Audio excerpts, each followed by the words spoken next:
Muy buenas noches, médicos. Me da mucho gusto el poderlos volver a saludar en esta plataforma y muchísimas gracias a la invitación de nuestros amigos de River Pharma Pets por estar aquí presentes, la verdad, con muchas cosas curiosas, por así decirlo, para nosotros como médicos veterinarios.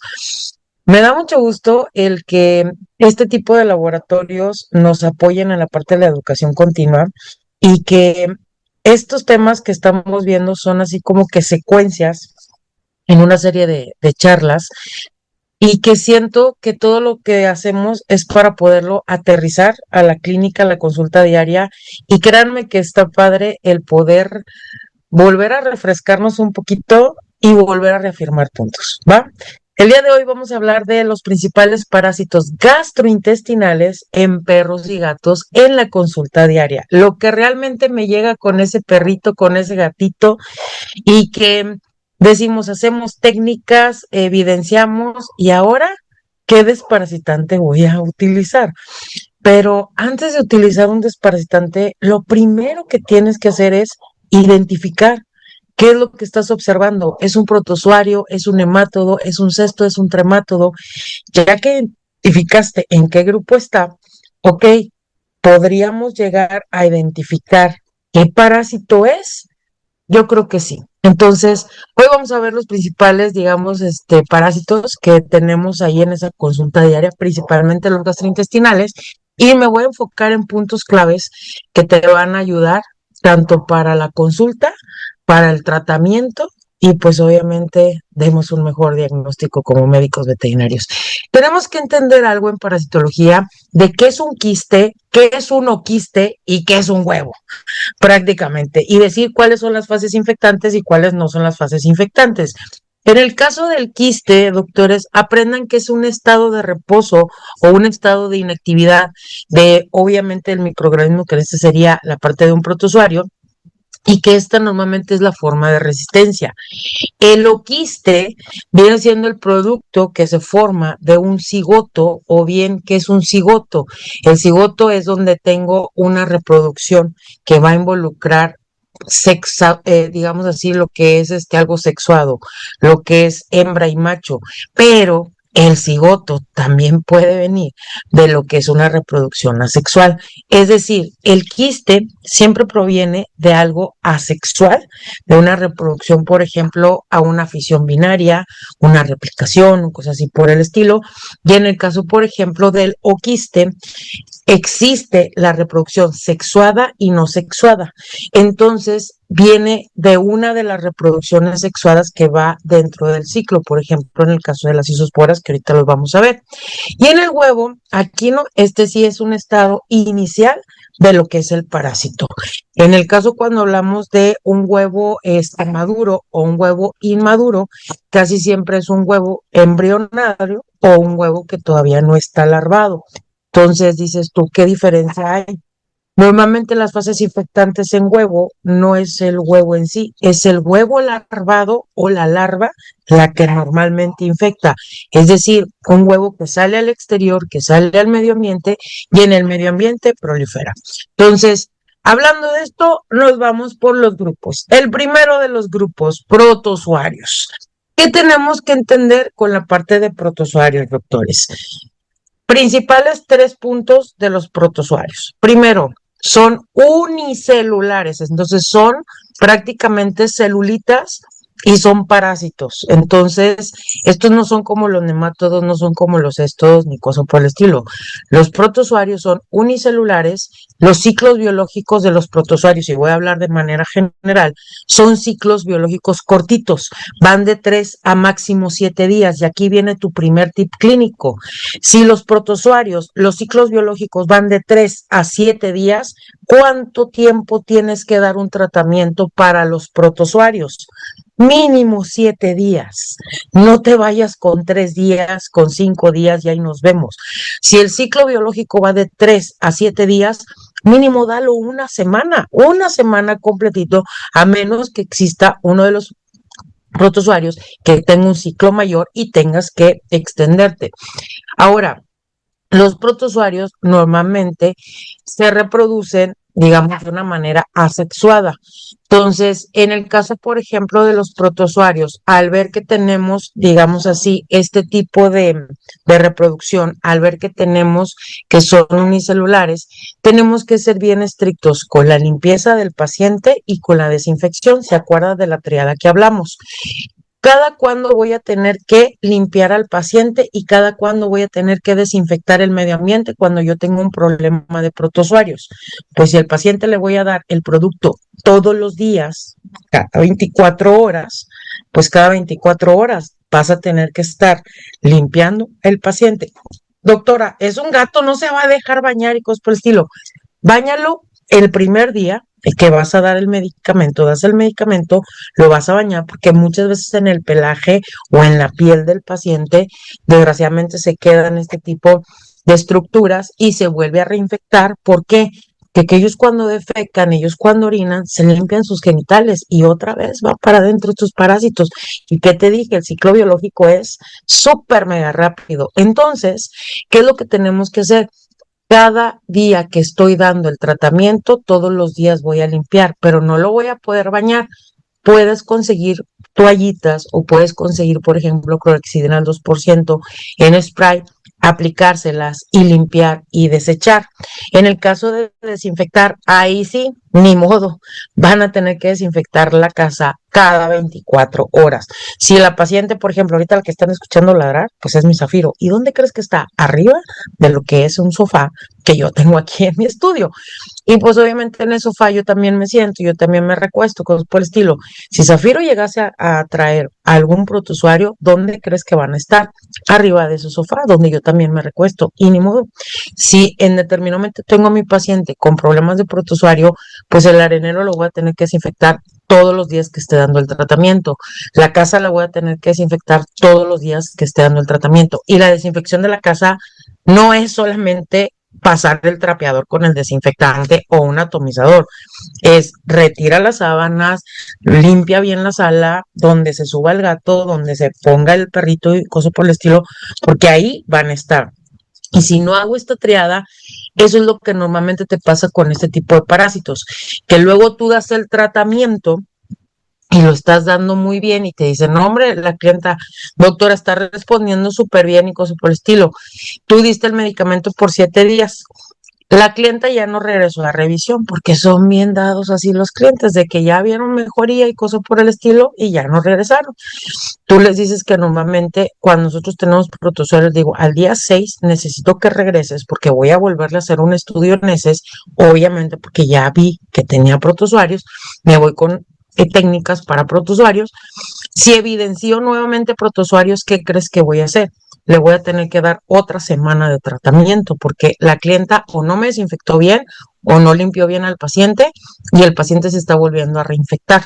Posiblemente haya bajado la carga parasitaria, pero si todavía sigo evidenciando parásitos en las técnicas que hago, le vuelvo a dar otra semana de tratamiento. Pero si ya no veo en determinado momento estructuras parasitarias o veo una muy esporádica, sí le digo, ojo, estoy viendo todavía, pero muy poquitito, necesito que desinfectes súper bien. Le dije, porque me está volviendo, puedes volverte a infectar. ¿Por qué te digo esto? Porque si no hacemos este tipo de secuencia, la típica clienta que mal le deja de dar el tratamiento, o sea, si pasaron los 7 días, o a lo mejor tú lo viste por 3 o 4 días, deja de dar el tratamiento y te vuelve a hablar. Es que mientras estoy dando el medicamento, el paciente la verdad está muy bien, mi chaparro está muy bien, pero doctor, nada más le quito el medicamento y otra vez vuelve con las diarreas, otra vez vuelve con el problema. ¿Por qué crees que está volviendo otra vez? ¿Por qué crees que hay médicos que me dicen, doctora, es que mando a hacer el copro, mando a hacer el copro? Le dije, ¿qué mandaste a hacer? ¿Un copro parasitoscópico, un copro cultivo, un coprológico, ¿qué fuiste? O sea, me dices un copro y a mí me quedan a deber con la palabra, o sea, necesito saber qué estudio fue el que mandaste a hacer y que tú sepas realmente qué es el estudio que estás mandando a hacer. Me dices que mando a hacer el estudio en ese y resulta que todas las veces que sale positivo a criptosporidium y sale positivo a criptosporidium. ¿Ok? Criptosporidium es uno de los parásitos que posiblemente a lo mejor no lo elimines. Lo que tienes que ver es qué tanta carga parasitaria tiene el paciente y si realmente es la patología que está dando. Cuando hablamos, por ejemplo, de protozoarios, esta es una imagen en la cual quiero que vean parte de la anatomía de cómo es ese protozoario. Y en el caso de los protozoarios, vas a ver que tiene, por ejemplo, esto que nosotros le llamamos la parte de que, acuérdate que esto era un quiste. No, este era un oquiste, porque mira, tiene un núcleo y este núcleo es un núcleo que se le llama esporonote o cigoto. Esto es un quiste sin esporular. Esto, doctores, no es infectante. Así salen en las heces de manera directa. Eso ya cuando está en el medio ambiente, que tiene cierta humedad, que tiene cierta temperatura y pasó cierto número de horas porque es protozoario, resulta que esporula. Y ese esporonote, ¿qué crees que pasa? Se vuelven esporoquistes, que son estos de aquí, y cada lo que viene siendo esporoquiste va a tener también la parte de los esporozoitos, que son estas las fases infectantes.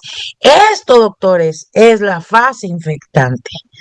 Ver lo que son los oquistes esporulados, es decir, cuando están así como en gemación, como que parece que se están partiendo y que tienen como que dos circulitos adentro, cosas por el estilo.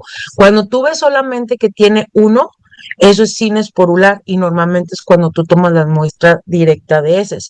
Pero cuando te la traen en una bolsita, cuando te la traen, por ejemplo, en un frasquito o cosa por el estilo, o que tú la recogiste, por ejemplo, de la charola, recolectaste de charola, recolectaste de lo que es a veces ahí en el hospital, pero son las heces, por ejemplo, de anoche, cosas así, y ves que estás por un lado, aguas. Eso es la fase infectante. Eso infecta. Eso es lo que realmente va a hacer que el animalito, desgraciadamente, se vuelva otra vez a infectar y se vuelva otra vez a contaminar. Por eso es bien importante, por ejemplo, con las personas que tienen gatos y que tienen, por ejemplo, problema de protozoarios, que me estén desinfectando todos los días el arenero. Yo muchas veces, yo sé que sus clientes también a veces les dicen, doctor, pues que yo limpio el arenero todos los días. Si yo voy a esa casa, para empezar, hay veces que tienen un arenero por cada 3 gatos. Y les digo, desde ahí ya estamos mal, porque a ningún gato le gusta, sinceramente, estar defecando en un lugar sucio. Y luego muchas veces, es que no lo limpio hoy, pero mañana lo limpio. Ya nada más lo que dejaste ahí las heces, ya nada más ahí lo que pasó, desgraciadamente se hace una reinfección. Por eso es importante que lo entendamos.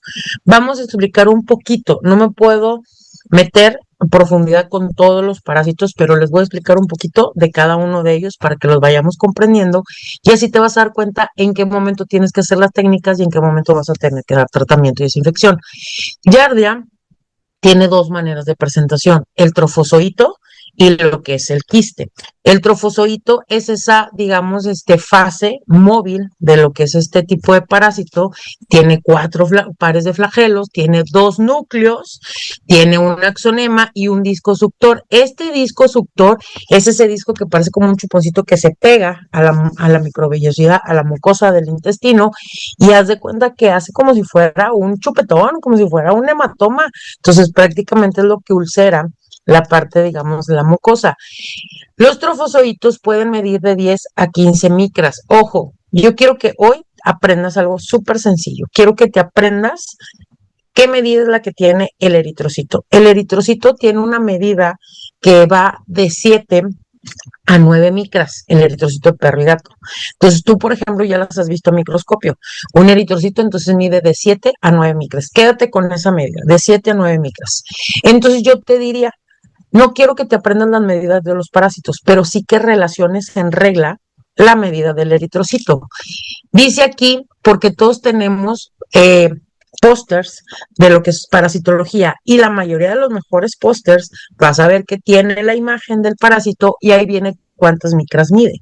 Entonces, por ejemplo, vas a ver tu póster donde viene la Giardia o el quiste de Giardia y dice ahí que el trofozoito mide de 10 a 15 micras. O sea que ¿cuántos eritrocitos?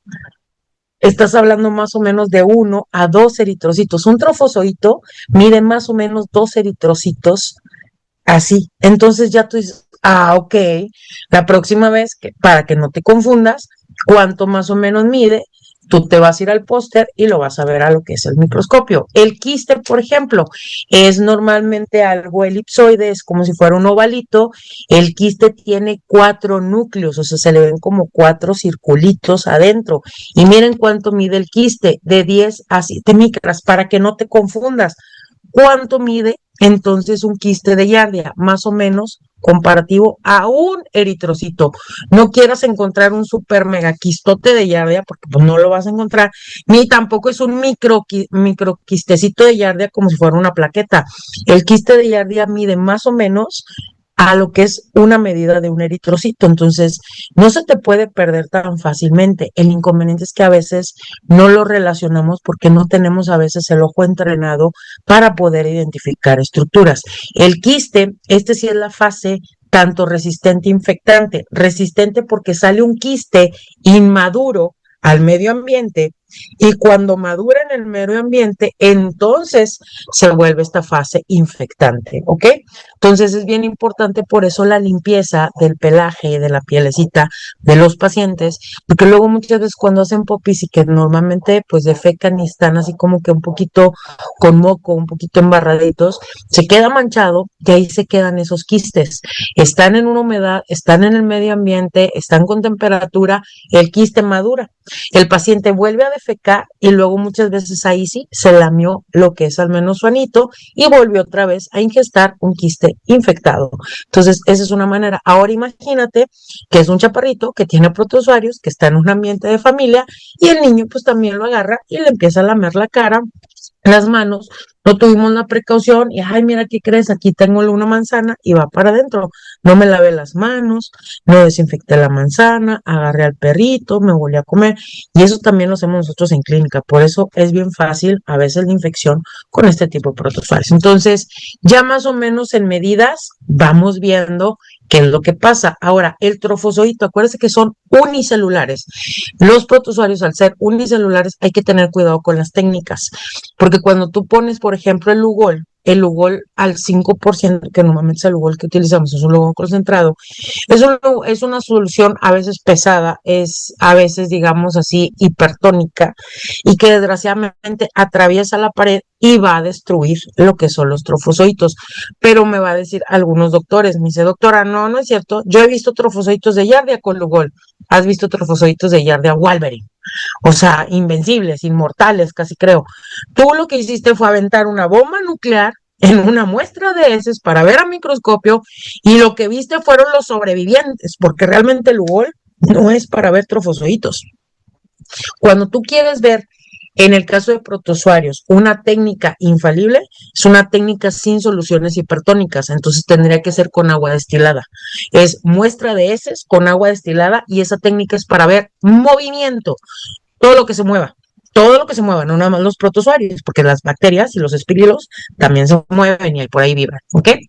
En el caso, por ejemplo, de su ciclo de vida, ustedes lo conocen, la Giardia le gusta digamos así, la parte de la humedad. Entonces, en el ciclo, por ejemplo, es defeca el paciente, defeca los quistes maduros y luego en el medio ambiente con temperatura con humedad se vuelve el quiste maduro y otra vez se vuelve digamos ingestar o vuelve a tener contacto y ahora imagínate el gato que está así calándose todo el tiempo, pues con mayor razón.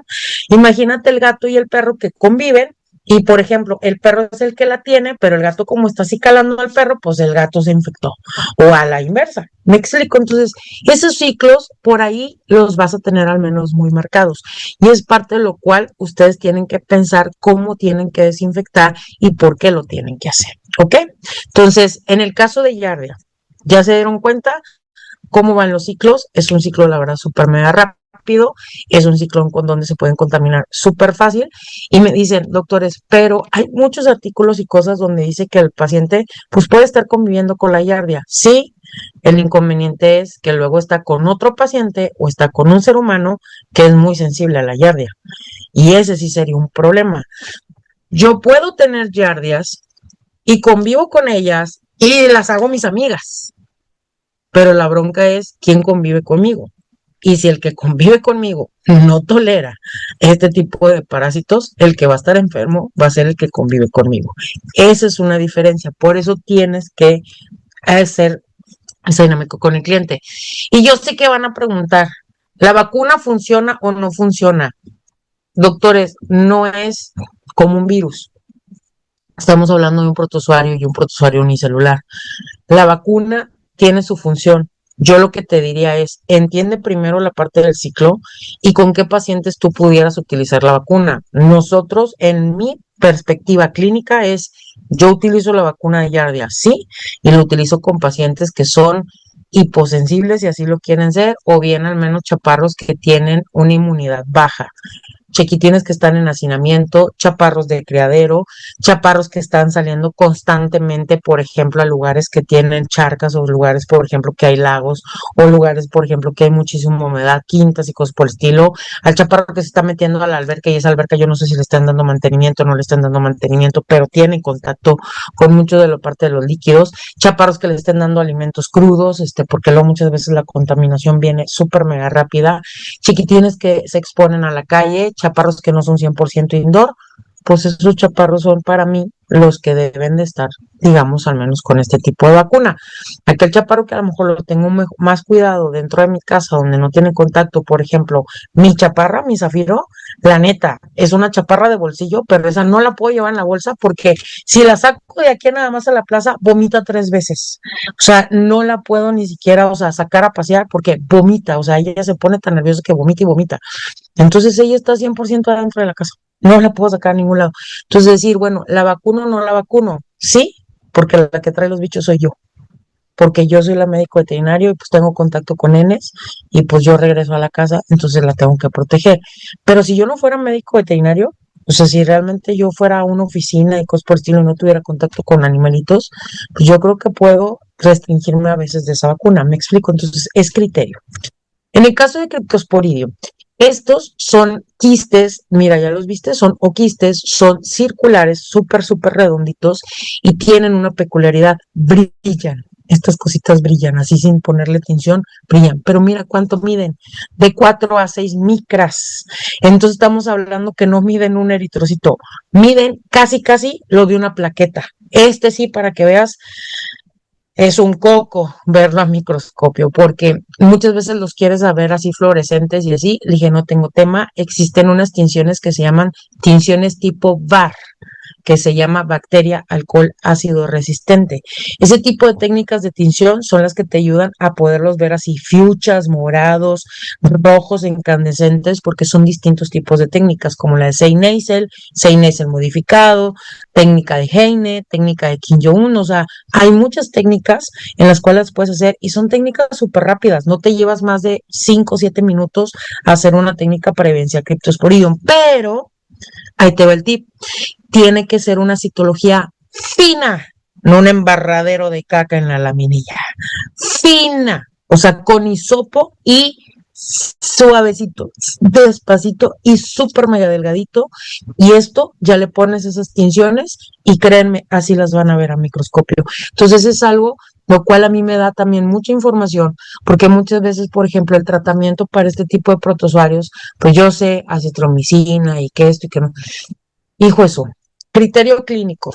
Si me traen a mí un perro o un gato y que estoy viendo que esto está apareciendo en criptosporidio y estoy viendo todo el cuadro clínico, yo le digo a la clienta, vamos a hacer una cosa. Si el paciente, la verdad, trae unas diarreas brutas y que el paciente hasta vómito y que a veces hasta lo tengo que hospitalizar, sí le voy a decir, mientras yo lo tenga aquí, necesito que tú vayas y casi creo incendies la casa. No, no es cierto, no la voy a incendiar. Pero si vayas y desinfectes la casa, de que casi creo como astronauta, te vas a tener que decir, porque mientras yo lo tengo aquí en el hospital, tú tienes que ir a desinfectar allá para poder bajar la carga parasitaria. Necesito que bajes la carga parasitaria. Va a estar en chino que la verdad elimines esto, pero de perdido baja la carga parasitaria para poder que el paciente regrese y no se me vuelva a infectar tan fácilmente. Cuando es un paciente que no trae vómito y solamente trae diarrea, y es la típica clienta, me dice, doctor, es que te lo traigo porque llevo 3 meses de que el michi, pues es que a veces hace bien y luego a veces hace medio aguado, pero solo se compone, o sea, hay 2 días que hace diarrea y luego al tercer día ya hace súper bien. Sí, ya te entendí. Acuérdate que los parásitos salen de manera intermitente, no salen en todas las deposiciones. Entonces les digo, que ya evidencié esto, le dije, vamos a hacer una cosa. vas a bañar al chaparro, o lo voy a bañar yo aquí, vas a estar limpiando al chaparro diariamente y vas a estar desinfectando diariamente por los próximos 15 días. A ti te voy a estar viendo por semana. Si tú bajas la carga parasitaria medioambiental y bajas la carga parasitaria que trae el paciente arriba de su cuerpecito, es muy posible que la carga parasitaria interna baje por sí sola, porque el paciente ya no se va a estar reinfectando. Y puede pasar que el paciente ya haya convivido con el parásito y se empiece a estabilizar. Y no le di ningún medicamento. Te lo digo por experiencia, porque ya lo he hecho. Entonces se quedan como, pues ya lo he hecho y la verdad el paciente responde súper bien. Le digo, pero el inconveniente es que a veces el parásito no lo eliminas, entonces la clienta tiene que aprender a que normalmente el paciente pues puede estar enfermo. Ahora, hay un montón de especies de Cryptosporidium, Parvum, Hominis, Bovis, aparte de lo que viene siendo Muris, o sea, tienes para aventar para arriba y mira todas las especies que afecta: aves, serpientes, lagartos, roedores, humanos, vacas, ciervo, camellos, ovejas y obviamente perro y gato. La mayoría de ellos se encuentran en la parte del intestino delgado y miren las micras, o sea, son pequeñitos, no miden más de lo que es un eritrocito. Parte de su ciclo biológico, como es, digamos que, bueno, Cryptosporidium es el protozoario más pequeñito que nosotros tenemos, digamos, identificado a nivel mundial. Es un parásito cosmopolitan. ¿Y qué es lo que pasa? Que tiene su fase, ¿se acuerdan? Asexuada y sexuada. En el caso, por ejemplo, de la fase sexuada, es donde el trofozoito entra y se empieza en determinado momento a replicar. Y en la fase sexuada es donde se hace, digamos así, la parte del cigoto. Por eso te digo que dentro de la replicación tenemos la parte de los oquistes. ¿Por qué oquistes? Porque viene de una replicación, mira, fase sexuada, ¿ok?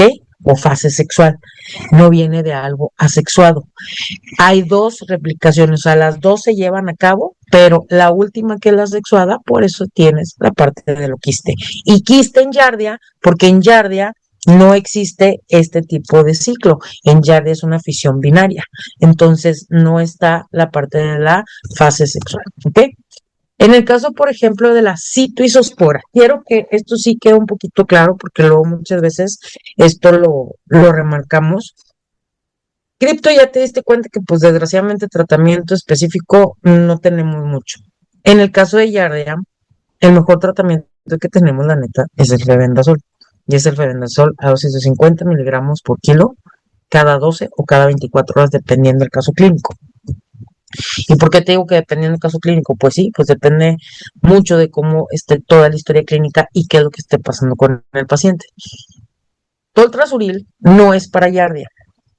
Toltrasuril es un medicamento que es sinceramente para los apicomplexos y en este caso entran citoisosporas, isosporas, antes conocidas coccidias o también como sinónimos de himerias, ¿ok? Y me dicen como, sí, antes se les llamaba coccidias, hoy ya no se les nombra coccidios, ¿ok? Ya no tienen ese nombre. Hoy se le llaman isosporas, cistoisosporas. En estas al menos cistosporas vas a encontrar también que tenemos a Imeria, porque Imeria, digamos, es otra clasificación, pero sinceramente tienen el mismo ciclo y les pega el mismo tratamiento si así lo quieren ver. El chiste es poderlas observar. Tip clínico a microscopio. Las isosporas o citoisosporas de felinos siempre son más grandes que las citoisosporas de caninos. Los de caninos, sinceramente los de perros, casi siempre son a veces muy redonditas, una que otra ovaladita, pero son chiquitas. Y ahorita vamos a ver la parte de las micras. Pero en el parte de lo que son los de gato, son grandísimas, pero súper grandes. ¿Y por qué les digo esto? Porque me he encontrado al microscopio isosporas o citoisosporas de gato en heces de perro y a la inversa. Entonces, hay veces que, por ejemplo, viene el perro, veo que tiene citoisosporas de gato y yo nada más me le quedo viendo. Le dije, oye, le dije, ¿tienes gatos en la casa? No, doctora, yo nada más tengo a la Neri. La Neri se sale al porche y convive con algún gato. No, al porche no, doctora, o sea, la verdad que no. Pero bueno, con el único gato que convive es con el gato que tiene mi mamá en su casa. Y le dije, la Neri, ¿cómo convive con el gato de tu mamá? Ah, porque todos los fines de semana, doctora, pues yo me voy a cuidar a mi mamá el sábado y el domingo. Yo termino mi trabajo el viernes, descanso el viernes en mi casa, ya estoy preparando la maleta y todo, y sábado y domingo yo estoy en casa de mi mamá, me regreso ya domingo en la noche y otra vez lunes y viernes. Y tú te llevas a Neri a casa de tu mamá, sí. ¿Y quién atiende el gato de tu mamá? Pero es que el gato silvestre anda muy bien, andará muy bien. La que no anda bien es tu Neri, con estas diarreotas que tiene. Le dije, la bronca es que la Neri, ¿verdad que convive con? No, hombre, pues si se la pasan beso y beso y hasta se están ellos ahí. Le dije, hasta creo que están enamorados. Dije, no, es que se están así calando estos dos y se están reinfectando. Entonces, Citospora tiene muchos, pero muchos hospedadores paraténicos. Y los hospedadores paraténicos pueden ir desde un cuyo, desde un conejo, desde un ave, hasta el ganado vacuno, el ganado ovino. O sea, hay muchos hospedadores paraténicos que pueden tener citosporas. Y, por ejemplo, el gato es cazador. Entonces, el gato es muy común que pueda tener citospora en lo que son las heces, y él puede ser un animalito reservorio de lo que es este parásito, pero el perro muchas veces tiene el proceso de infección, y esto es importante de saber porque luego no sabemos cómo va. Si yo les muestro miren la imagen que tengo ahí acá, ya con lo que les dije, esta es la fase no infectante, esto es un cigoto, este es lo que es el oquiste sin esporular. Y esto que estás viendo aquí es el oquiste esporulando. Esta sí es la fase infectante. La pregunta del millón, ¿esto tú crees que fue una muestra directa que yo tomé del paciente? No, esa es una muestra que yo tomé del medio ambiente. ¿Por qué? Porque esta fase no la vas a ver adentro del paciente, esa fase la vas a ver afuera, en el medio ambiente. Entonces, cuando tú tomas muestra directa, las únicas fases que tú ves son estas, donde nada más tiene un solo cigoto, donde se ve como que un núcleo. Cuando tú ves esto, esas no son heces frescas, esas son heces que ya llevan horas, llevan en el medio ambiente, traen una temperatura ideal, y esto es la fase infectante, en verdad. Ahora, hay muchas especies de citosporas, desde Canis, Felis, y todas ellas, en su mayoría, van a estar al menos con distintos tipos de hospedadores, pero su localización es principalmente intestino delgado. Miren el caso de las isosporas, ¿te acuerdas que te dije los tamaños? Mira una isospora feliz y mira una isospora, por ejemplo, revuelta. Completamente distinta. ¿Se dan cuenta? Revuelta también se puede encontrar en perro y en gato. Pero, por ejemplo, esta, que es al menos la isospora feliz, son isosporas súper grandes. Esto que están viendo aquí son dos especies de isosporas. Este no es un toxocara, ¿eh? Son dos especies de isosporas, así de grandotas, o sea, las vemos. Entonces, por digo, las isosporas grandototas, sinceramente son de gato, y las isosporas pequeñitas son normalmente de perro. Y ahí, por ejemplo, tú ya puedes empezar a dar diagnóstico. Cuando lo vemos en una fase no esporulada y en una fase esporulada. Obviamente estas sí son fotografías de cierto tipo de aumentos en microscopio, no muy fácilmente si no las vemos, pero de estas dos maneras, estas tres más bien, sí las puedes llegar a ver en tu microscopio. Estas tres maneras sí. Esto ya que se ve así como más detalle, es otro tipo de cámara la que se utiliza. En el caso de las eimerias, ustedes también las conocen, o sea, son parte del sinónimo de la parte de isosporas. Y te digo como sinónimo no de que sean iguales, son distintas especies, pero existen más de 1000 especies diferentes, imagínate. Entonces, decir, es una eimeria tal, es una eimeria, no, yo te diría, lo que estoy viendo en microscopio, o sea, o al menos en descripción, es protozoario posible o digamos así compatible con Eimeria spp, Isospora spp, Citospora spp. Eso sí lo puedes poner tú en un reporte. Se evidenciaron estructuras compatibles con. No le pongas exactamente la especie porque no podemos estar diciendo qué especies son, porque no estamos haciendo ni PCR ni secuenciación. Entonces hay que tener cuidado con eso, ¿ok? Entonces, por ejemplo, son los ciclos biológicos que te digo que son muy parecidos en el caso de lo que son citosporas o toda la parte, digamos, de esa gama, donde vamos a encontrar una fase asexuada y una fase sexuada, pero realmente las fases infectantes va a ser ese, digamos, oquiste que va a estar esporulado, porque adentro tiene esos esporozoitos que son los que se van a liberar en el intestino y son los que van a infectar esa mucosa. En la parte de entamueva, la entamueva para mí es un parásito muy bonito, porque la verdad, yo le digo que es la galletita cookies and cream. Y si ustedes la ven, es esta de aquí, miren, súper redonda. Aquí está, a veces te puede confundir fácilmente. Esto, por ejemplo, ya lo ves en 400 aumentos. Entonces, estas, desgraciadamente, son al menos estos trofozoitos y los quistes son un poquito más pequeñitos.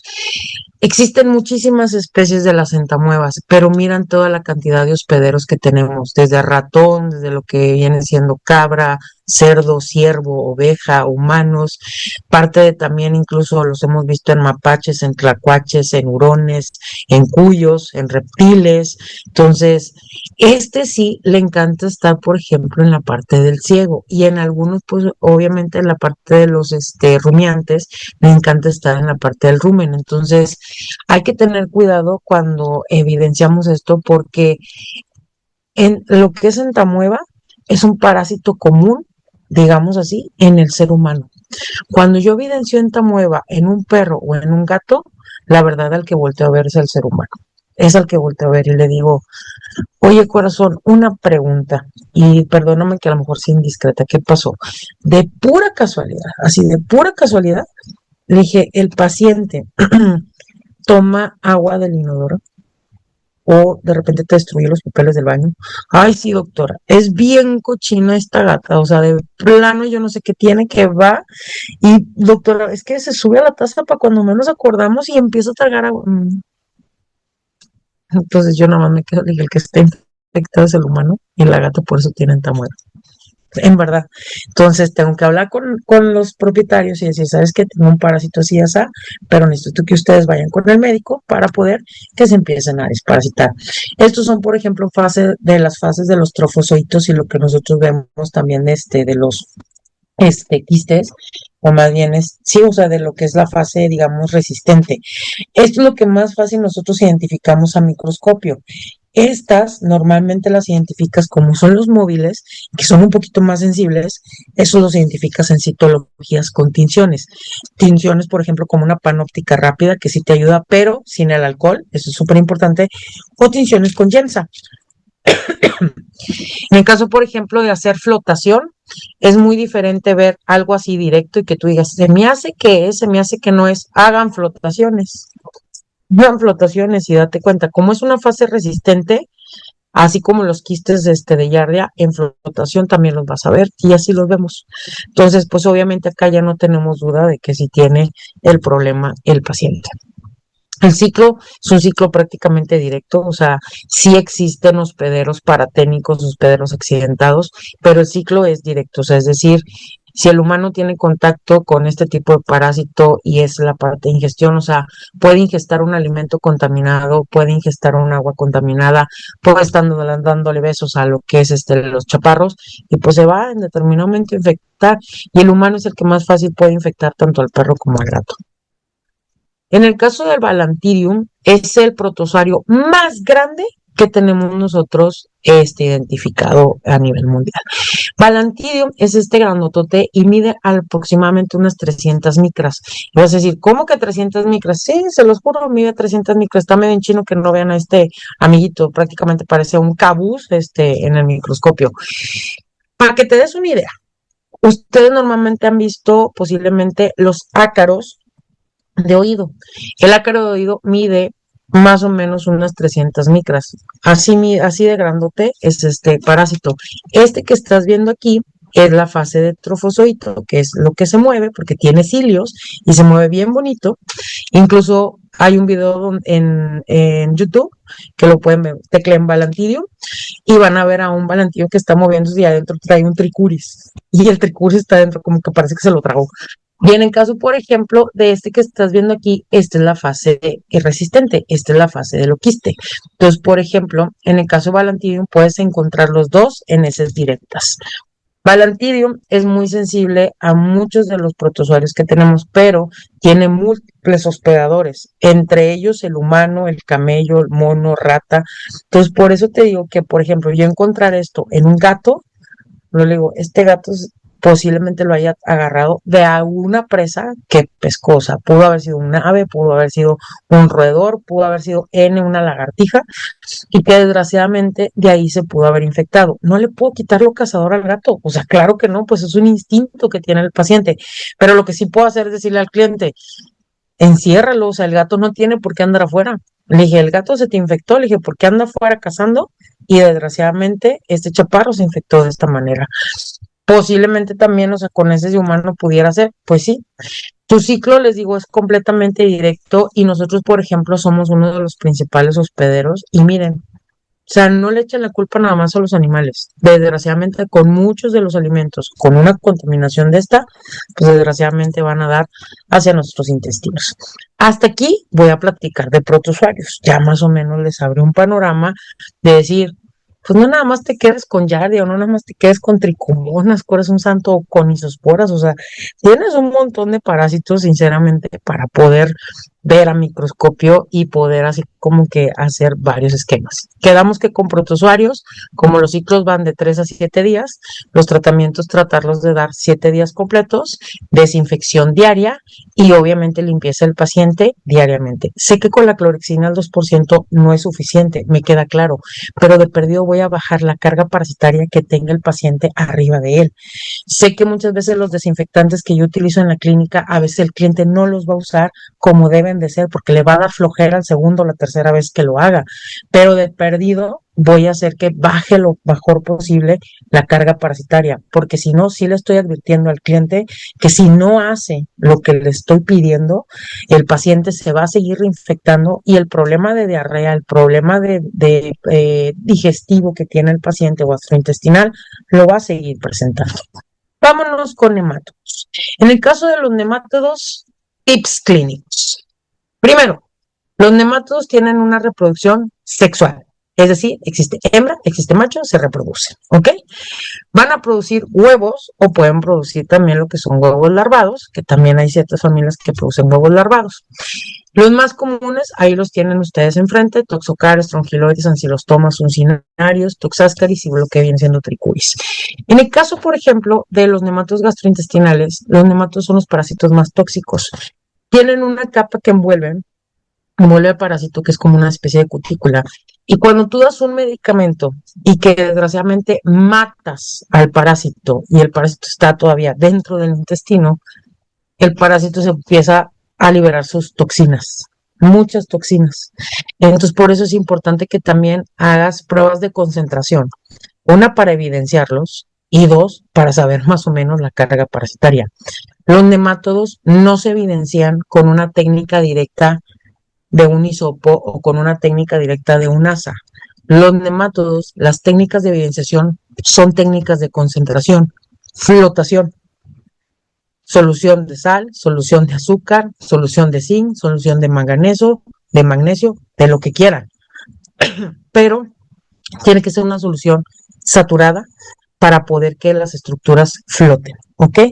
Si encontramos larvas en muestras directas de heces, estás obligado a hacer una técnica de filtración y después un coprocultivo para poder identificar la larva, porque luego muchas veces en el ciclo se nos pasan varias cosas, ¿ok? En el caso de los parásitos, vamos a dar ciertos tips de lo que es la parasitología de cada uno de ellos. Toxocara. Toxocara es el parásito que te podría decir que tiene una proliferación magnífica. La hembra es capaz de ovopositar 200,000 huevos en un día. Si me escuchaste bien, una sola hembra de Toxocara es capaz de ovopositar 200,000 huevos en un día. Cuando tú haces una citología directa o haces una prueba directa, un frotis fecal húmedo directo con tinción y con Lugol, y ves esto a microscopio, ves un huevo, ¡ay, tiene Toxocara! Encontré, mira, sí, aquí está un huevo. Y sigues peinando o sigues ahí barriendo la muestra. Y a lo mejor esporádicamente te encuentras a otro. No, pues sí, es Toxocara, vamos a dar tratamiento. Se te ocurre dar una pastilla que tiene como 4 medicamentos distintos. No, pues si tiene Toxocara, capaz también tengan xilostoma, que no estés suponiendo, evidencia. Hiciste una prueba directa y ya evidenciaste 1 o 2 huevos de toxocara. Tienes que hacer flotación y date cuenta de la concentración que puede llegar a tener este paciente. Y la flotación la tendrías que hacer de perdido 2 veces. En esa ocasión que traía el paciente y de perdido esperar 24 horas para volver a tomar otra muestra y ver más o menos concentración.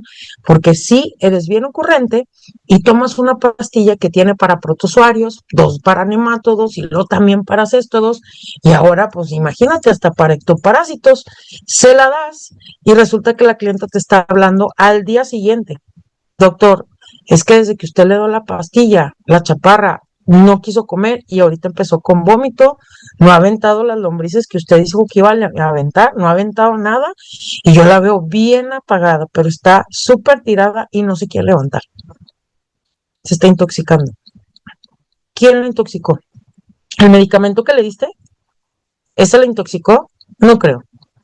Doctores, los desparasitantes en verdad que tenemos hoy en línea veterinaria y los laboratorios son tan específicos que tú cuando lees farmacocinética, farmacodinámica, te vas a dar cuenta que puedes dar hasta 50 veces la dosis y no lo vas a intoxicar al paciente.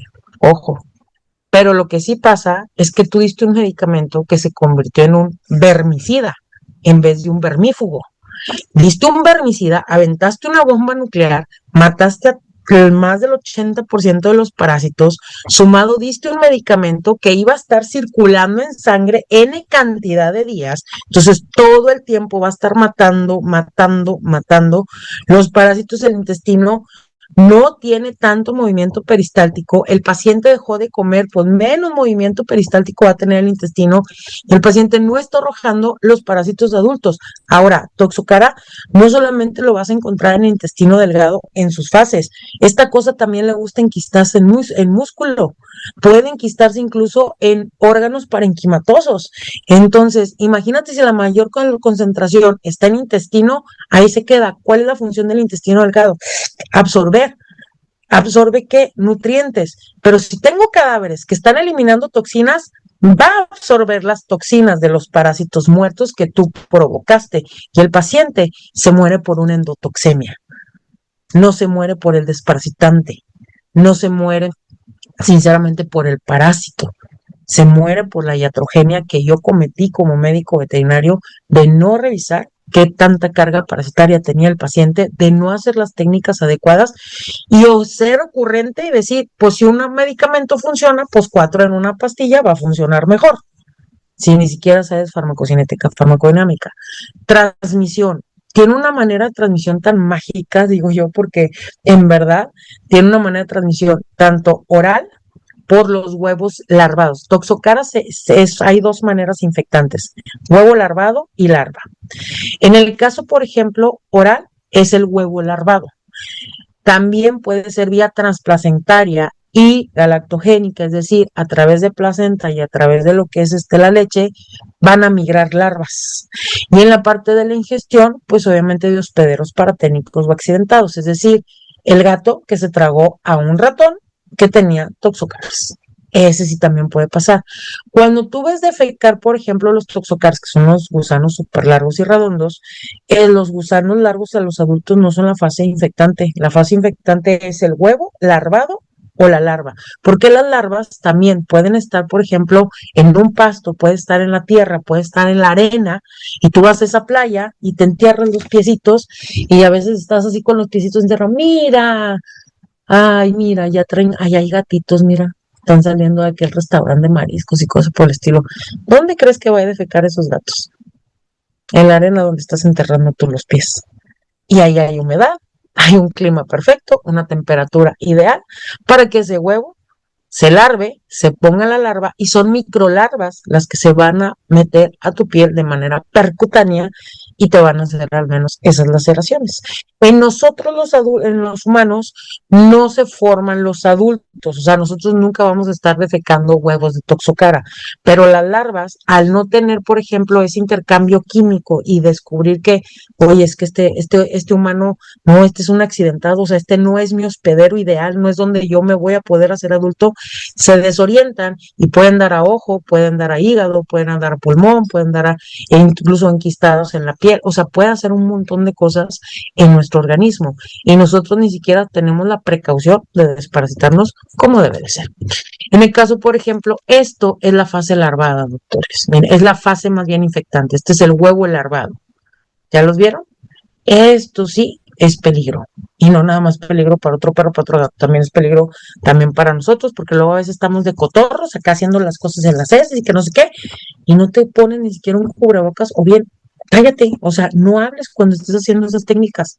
No te distraigas, haz lo que tienes que hacer, porque desgraciadamente también viene una infección con nosotros. En mi caso, por ejemplo, de los adultos, depende mucho cómo sea, digamos, la parte, digamos, apical o cómo es su parte más proximal. Toxocara canis, por ejemplo, es muy delgado y esto se le llaman alas y son delgaditas. Toxocara, por ejemplo, más ancho y se ve como si fuera una mantarraya prácticamente la cabeza. Y en el caso, por ejemplo, de leonina es muy alargado.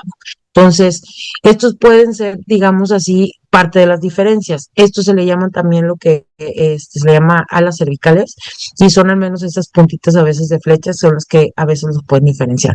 Les digo, es un parásito muy prolífico y sí tenemos que aprenderlo a diferenciar.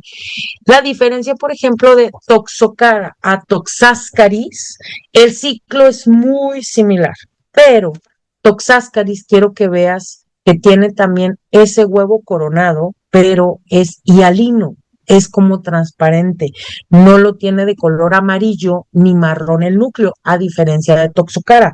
Toxocara, digamos, esa corona es amarilla y el núcleo es marrón.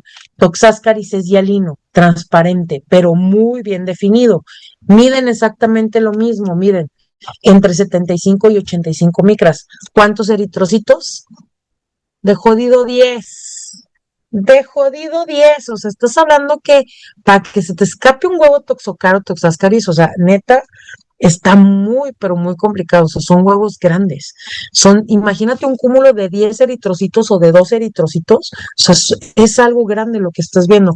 Por eso no lo confundan fácilmente. Me dicen, es que esto se parece a una isospora. ¿De qué tamaño estaban las isosporas?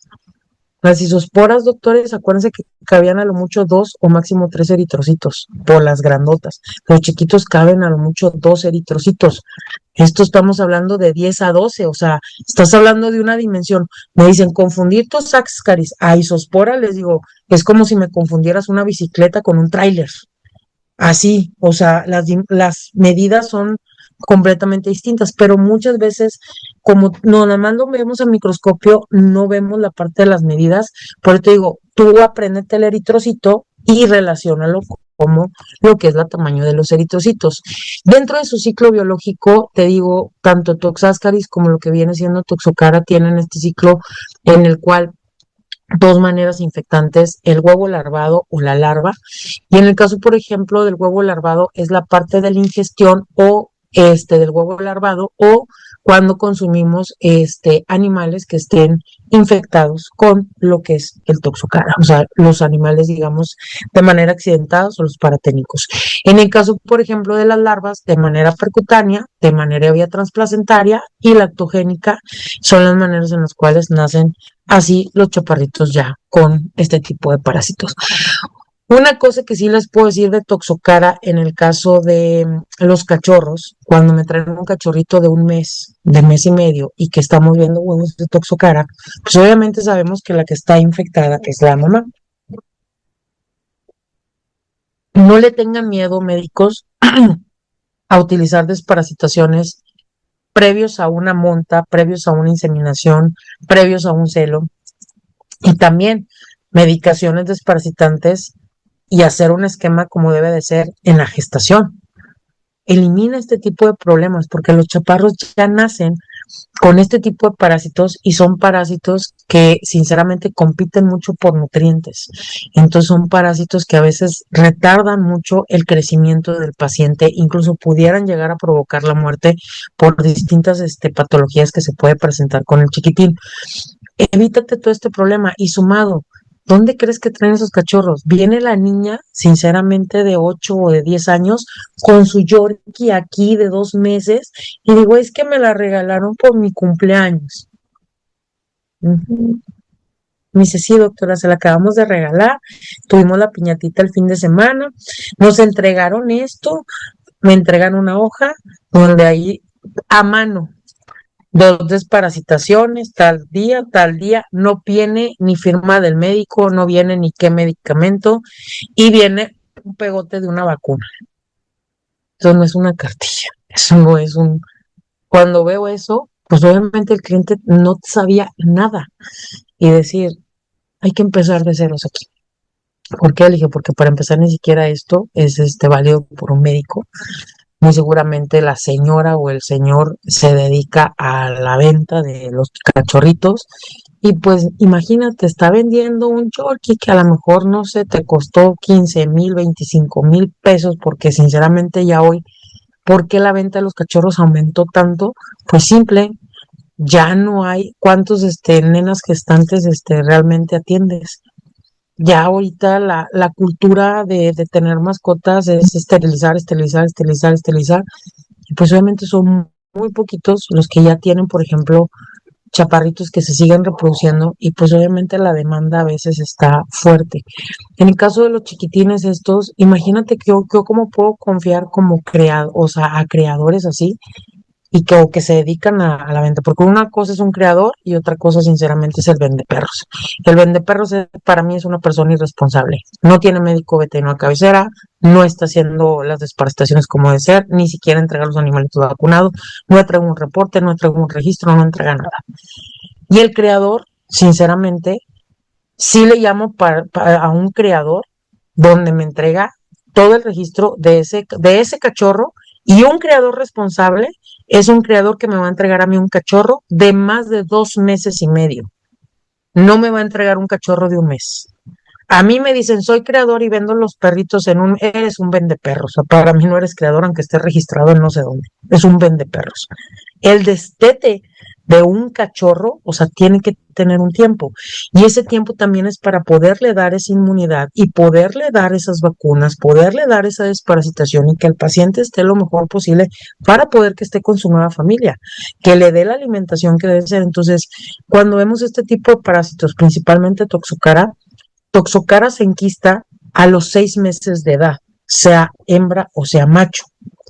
Entonces, si yo descubro Toxocara en un paciente que tiene 1 mes y medio, doctores, de una vez les digo, estoy dando medicamento cada 15 días se está lavando o se está bañando ese chaparro, cada 15 días se tiene que estar desinfectando la casa hasta que cumpla los 6 meses. Y se me quedan, ¿qué? Sí, hasta que cumpla los 6 meses, porque esa cosa migra y se va a otras partes. Y aún así, no estoy zafa que ya adulto, desgraciadamente tenga repercusiones. Entonces, yo se los dejo, digamos así, para que al menos tengan sus órdenes en la parte de los esquemas. Strongyloides es una de las familias en las cuales tú vas a encontrar un huevo larvado. Y huevo larvado y larva ya son fases infectantes. Aquí sí, tú puedes tomar la muestra directa y puedes ver esto. Un huevo elipsoide, un huevo que, por ejemplo, mide unas 50 micras más o menos, que estamos hablando de cuántos eritrocitos. Estos son más chiquitos de que Toxocara, pero vas a encontrar una larva dentro. Los que encuentras larva dentro, te vas por la familia Strongyloidea. Y si vas a encontrar larvas, es muy común que sean strongyloides. Es más común que sean strongyloides que otros parásitos, pero hay otros parásitos que también larvan. En el caso, por ejemplo, strongyloides, hay muchísimas especies, mira, desde cebus, rati, lo que viene siendo aviu, parte de lo que es strongyloides, entonces, hospederos, gato, rata, monos, lo que es caballo, cerdo, rumiantes, todo lo que tú quieras, y también entra lo que es el humano, perros y gatos. Intestino delgado es su principal órgano de localización. ¿Y qué es lo que pasa? En el caso de lo que es la parte de la transmisión oral, autoinfectante, percutánea y galactogénica. O sea, no se conforman con una sola. Tienes un montón de maneras para poder que esta cosa llegue a nosotros. Cuando yo veo strongyloides, sinceramente, o que veo larvas en las heces directas de mi paciente, sí volteo a ver a veces al ser humano, porque nosotros como seres humanos, este es uno de los parásitos más comunes. Entonces, sí pregunto, corazón, tú le das de comer comida de la tuya al chaparro, qué tanto contacto tienes, pero a veces te das cuenta del contacto que tiene porque es el típico cliente que ni siquiera lo quiere poner en la mesa. No, doctor, no, aquí lo cuido, o sea, ya lo pone en la mesa, toma las muestras y todo, y otra vez lo vuelve a agarrar y lo vuelve a tener acá. No lo deja en la mesa. Entonces tú ya sabes que ese cliente es súper aprensivo con lo que es el chaparro. Ya los identificas, o sea, ya para lo que tenemos ya lo identificas. Y empiezas a decir, no, hombre, le dije, este chaparro, claro que duerme en la cama. Claro que se duerme, pero encima del cliente, ni siquiera arriba de la cama. Entonces, el contacto es muy, muy estrecho. Y aunque yo le diga al cliente que no le da besos, claro que se los da. Y hay veces que te das cuenta, o sea, que lo hacen delante tuya. En el caso de las larvas, vas a ver una larva que es una larva filariforme. Filariforme, mira, te fijas que no tiene anillos. Y esta se le llama rhabditiforme, mira, tiene anillitos, como si estuviera secuestrada. En el caso de la larva filariforme, esta es la fase infectante. Entonces, por ejemplo, acá sí se ve, aquí sí miran, se fijan que esto ya parece como un anillito, este es rhabditiforme, este en teoría al menos lleva un proceso, o sea, va en determinado todo el ciclo, pero la parte infectante es esta de aquí. Entonces, es importante también cuando vemos al microscopio qué es lo que estamos viendo. Sus fases, desgraciadamente, con la parte de infección, me puede infectar tanto el huevo larvado como la larva. Entonces, en el momento que defeque este paciente, imagínate cuando tú vas a un parque, los perros defecan y muchas veces el cliente lo único que se lleva es una bolsita recolectora, pero no lleva ningún desinfectante donde defecó el paciente. Hay veces que hasta le sueltan la correa. Aquí hay un parque famosísimo en Monterrey, que se llama Parque Rufino Tamayo. Es un parque gigantesco, está en una zona muy elite de Monterrey, y llevan animales ahí al por mayor. Y también van quinceañeras, también van niños de primera comunión, va también los novios que se van a tomar las fotos prematrimoniales, también van a tomarse fotos de X o Y evento, o nada más vamos a ir a pasear. Yo les diría, ni se les ocurra sentarse a ras de piso, mucho menos hacer un picnic ahí. No lo hagan, no lo hagan. O sea, va un montón, sinceramente, de pacientes a más no poder. Y el contacto es directo. O sea, prácticamente los pacientes van, defecan, orinan, o sea, y todo. Y tú vas y prácticamente también te acuestas ahí o dejas que tus hijos jueguen ahí o tus sobrinos. Entonces es una manera de infección. Cuando ustedes vayan a un parque, a una plaza, aquí normalmente le llamamos plazas, hay pocos parques, pero también tenemos parques. Pero cuando vean parques y vean césped, aunque sea sintético, no se les ocurra, y menos cuando vean que es pet friendly. O sea, lo de pet friendly, muchas veces no hay mucha responsabilidad. Dice, es que sí, aceptamos y hacemos inclusivo lo que son las mascotas. Perfecto. ¿Y quién desinfecta? Váyanse a las tiendas comerciales, váyanse a los centros comerciales que son pet friendly. Vete al área de comidas. Y te vas a dar cuenta que en el área de comidas sí va a haber personas que traen a su pomeranio, que traen a su mestizo, que traen a su chaparro aquí y comiéndose la papa frita y dándole también al chaparro, comiéndose la hamburguesa y dándolo. Y de repente dice, ay, espérame tantito, lo pone en la mesa, la colita del perro ya tocó la mesa, el pelaje del perro ya tocó la mesa, o el pelaje, en el gato no me ha tocado mucho, pero el pelaje del animalito ya tocó la mesa. Y acá estaba haciendo las cosas, retira, carga su chaparro, se va, hasta lo pone a veces en una carriola o ya lo va caminando.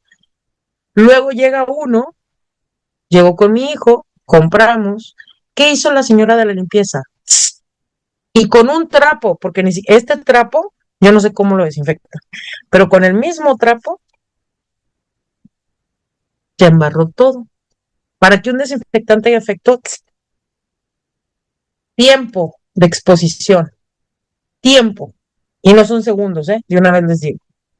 2, limpiamos como cuando limpias, y más bien como hacemos un correcto abordaje a la parte de cirugía y que estamos, es que no se le llama, perdón, no se le llama desinfección porque desinfección es en cosas inertes, o sea que no tienen vida. Empiezas a hacer la limpieza correcta y que tú dices, la gasa va así, la doblas y este pedazo de gasa ya no toca, pues es que sí debería hacer esa limpieza ahí.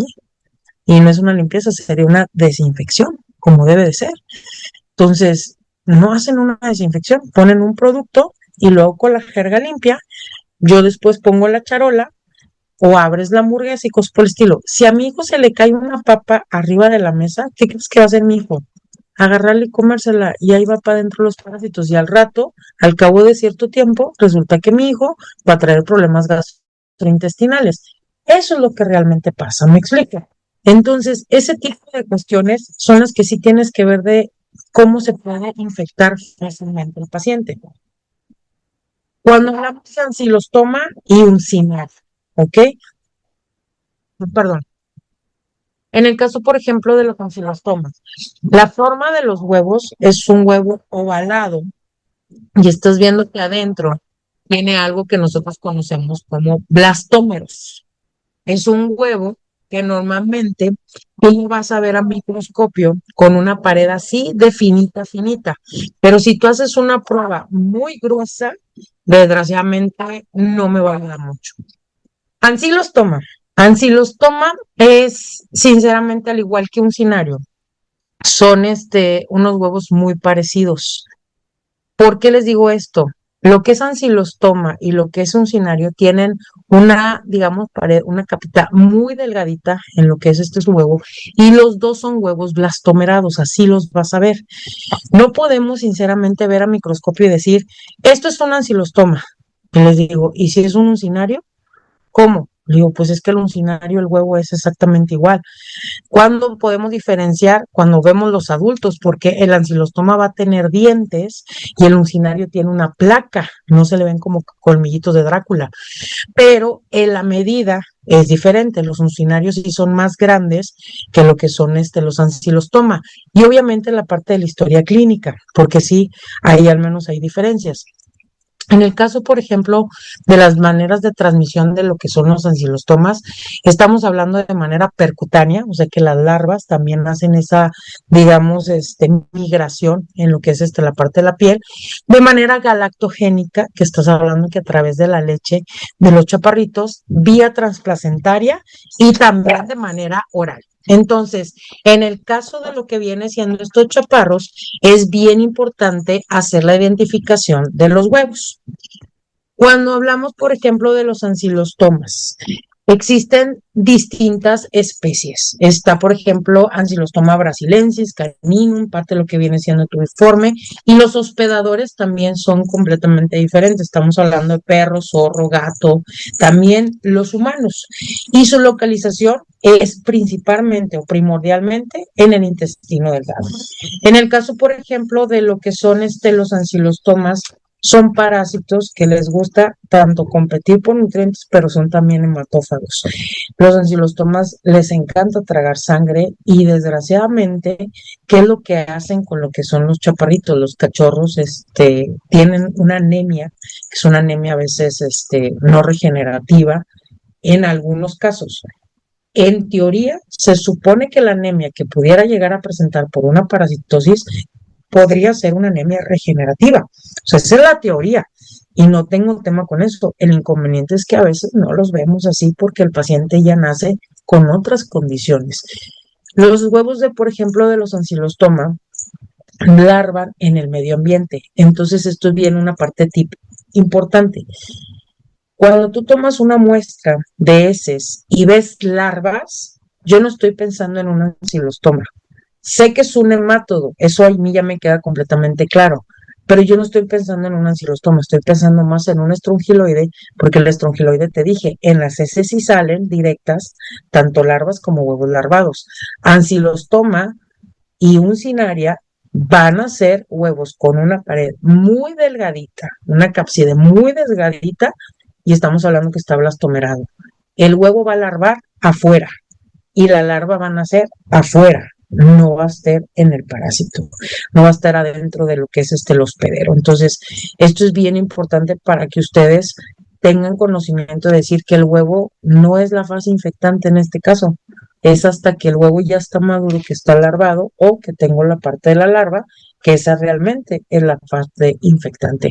Las hembras son casi siempre más grandes que los machos, no son parásitos tan grandes a diferencia de lo que es el toxocara, pero sí también son súper prolíficos y aparte les digo, les encanta lo que es la parte de la sangre, entonces desgraciadamente provocan varias anemias con lo que son los pacientitos.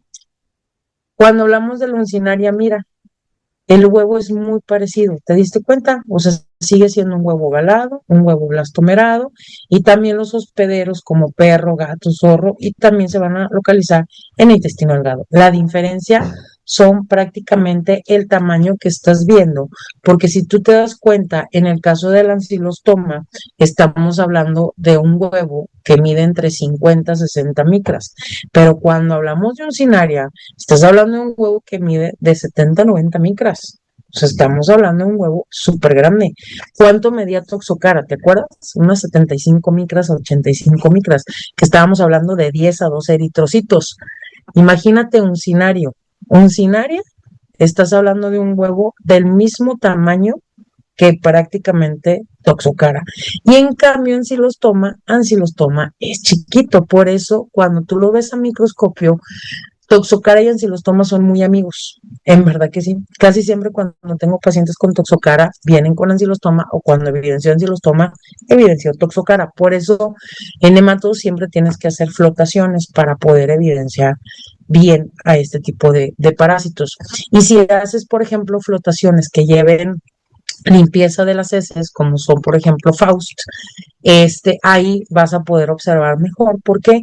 Porque estamos hablando de que estás depurando o estás limpiando para que nada más veas las partes de las estructuras parasitarias.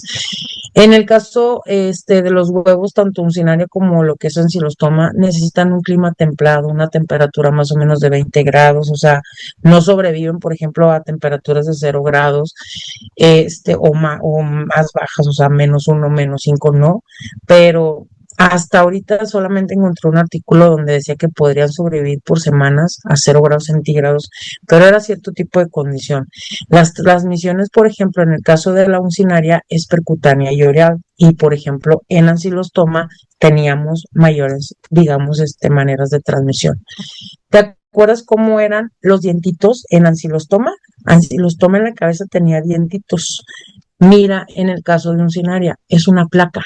Esto corta, esto se entierra. Entonces, esta es una manera de diferenciarlos, digamos, a lo que es a microscopio cuando vemos los parásitos adultos. Dentro de su ciclo de vida, como les dije, sale lo que es el huevo, tiene que estar a cierta temperatura, tiene que estar con humedad, tiene que estar en oscuridad, el huevo larva, que sería el huevo embrionario, y después sale la larva. La larva es la que desgraciadamente va a ser infectocontagiosa y es la que en determinado momento vuelve por ingestión. Por eso es importante la limpieza del pelaje del paciente. Por eso es importante la limpieza del arenero del paciente. De si tenemos un jardín y resulta que el chaparro sale y hace en el jardín, pues hay que desinfectar también el jardín para poder que esto no me esté dando, digamos, tanta lata. El último de los nematodos que les voy a platicar el día de hoy va a ser tricuris. Y muchos de ustedes me dicen, no, hombre, doctora, yo a tricuris nada más lo he visto 1 o 2 veces en mi vida, ni siquiera lo he visto varias veces.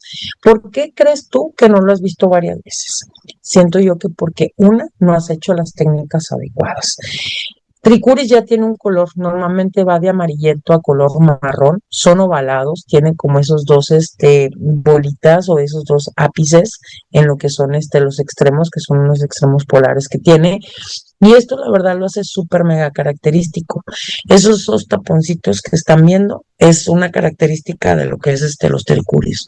Ahora, es un huevo que normalmente va de 70 a 90 micras por lo que son 30, 40. O sea, estamos hablando que de largo puede estar de 70 a 90 micras. Es un huevo grande, porque estamos hablando que más o menos es del tamaño de Toxocara, parecido, pero alargado, no redondo como el Toxocara. En el caso, por ejemplo, de las especies de tricuris, tenemos muchas, desde especies que me van a afectar al gato, al ciervo, al conejo, a la liebre, a la rata, al ratón, a lo que son nosotros los humanos, a primates, al perro, al zorro, al camello, a la llama, a la alpaca.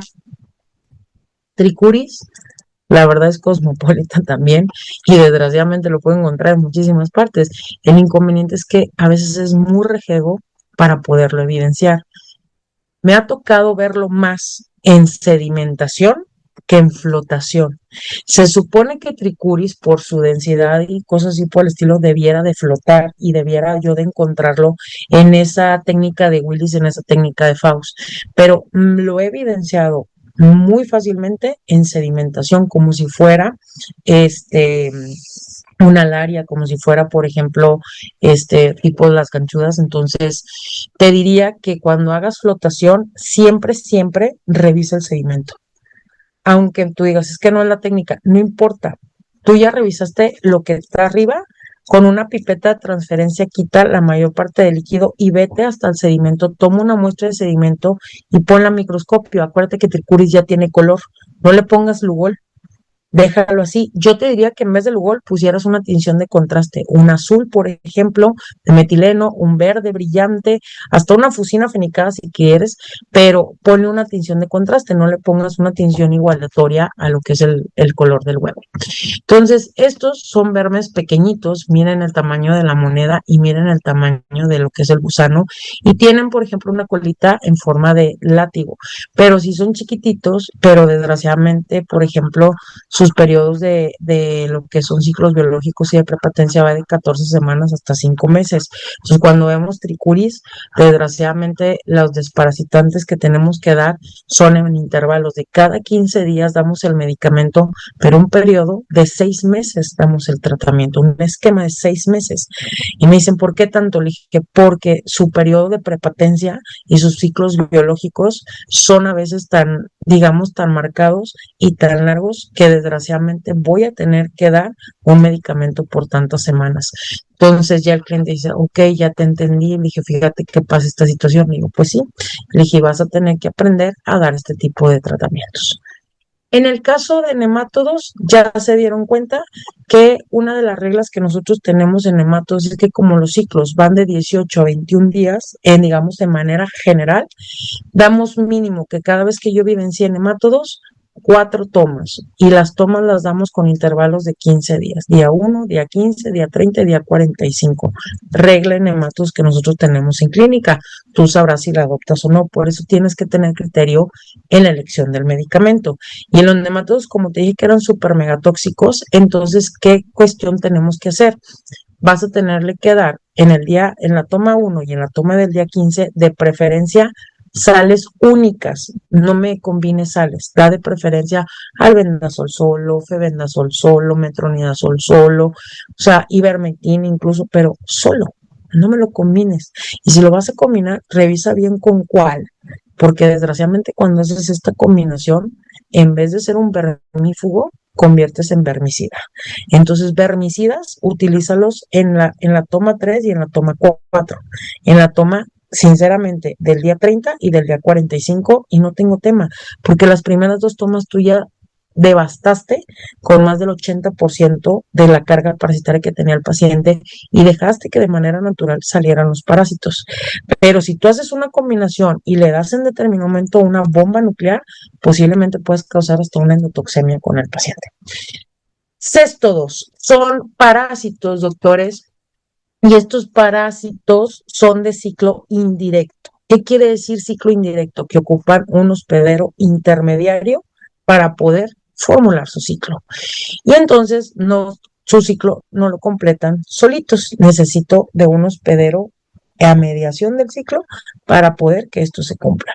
Características a microscopios de los céstodos. Todos los huevos de los céstodos van a tener una doble cápside o una doble, miren aquí, como si fuera un doble anillo, y todos los huevos de los céstodos tienen estos que se llaman ganchos, porque cuando esto eclosiona, forman el escólex. Entonces, yo les digo que son los huevos draculitas, todos van a tener dientes.